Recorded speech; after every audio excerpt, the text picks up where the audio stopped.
Some gifts are not gifts at all. Some gifts are curses, wrapped in silence. My name is Maya, and I see things, not in dreams, not in shadows. I see them the way you see the hand in front of your face. Clear, real, inevitable. I see moments before they happen, and for as long as I can remember, no one has ever believed me. I was 12 years old. The first time I understood what this curse truly meant. My friend, Denny. Bright eyes. Loud laugh. Never sat still for a single second. I saw him fall. I saw the water tower on Miller Road. I saw the way his body twisted in the air, and I ran to my mother, trembling, desperate. She held my face in her hands and said, "Honey, that's just anxiety. You need to rest." 7 days later, an ambulance came to Miller Road. I stood at the edge of the crowd. I did not cry. I had no tears left, because I already knew. That was the day I made a decision. If telling someone stops the vision from coming true, then perhaps it is better to stay silent. After all, a warning no one believes is not a warning. It is simply noise. Years passed.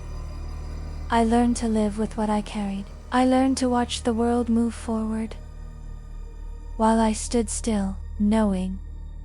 Then came the night of the vision. 2:47 in the morning. I sat up in bed, gasping, drenched in cold sweat, and I saw her. Claire, on her red scooter, laughing at something on her phone. The corner of Ridgewood Lane and Oak Crest Drive. Then, headlights. A blur. And then, silence. Her helmet rolling slowly across the wet asphalt.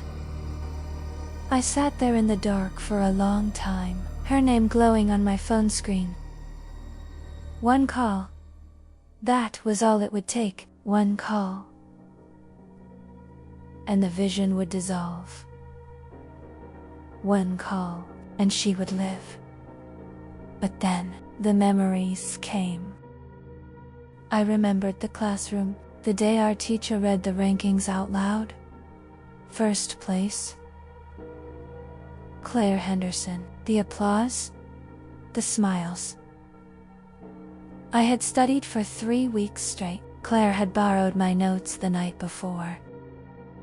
I remembered the party, standing by the wall with a cup I never drank from, watching the door open, watching her walk in, holding his hand.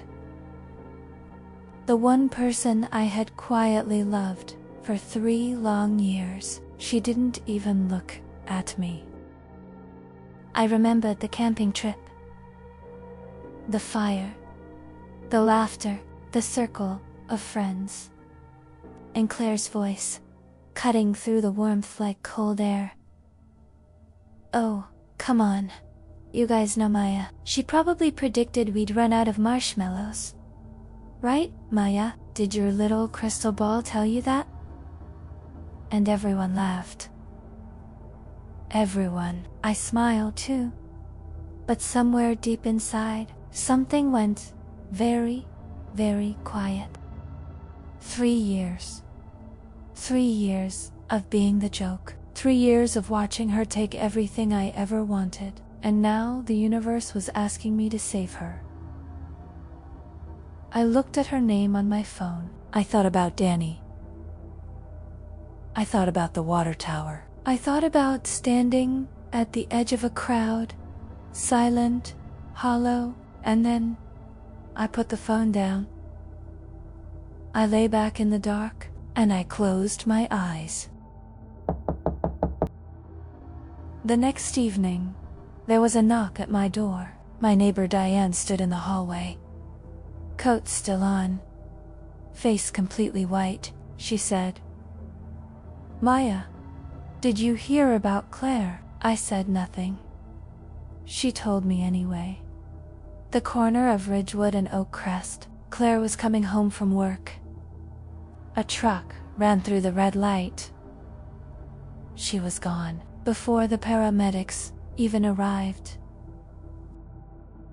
I didn't cry. I didn't speak.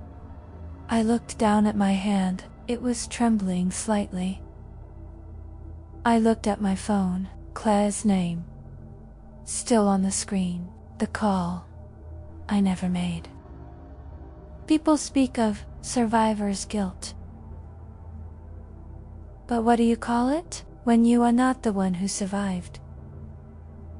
What do you call it when you had the power to stop it and chose not to?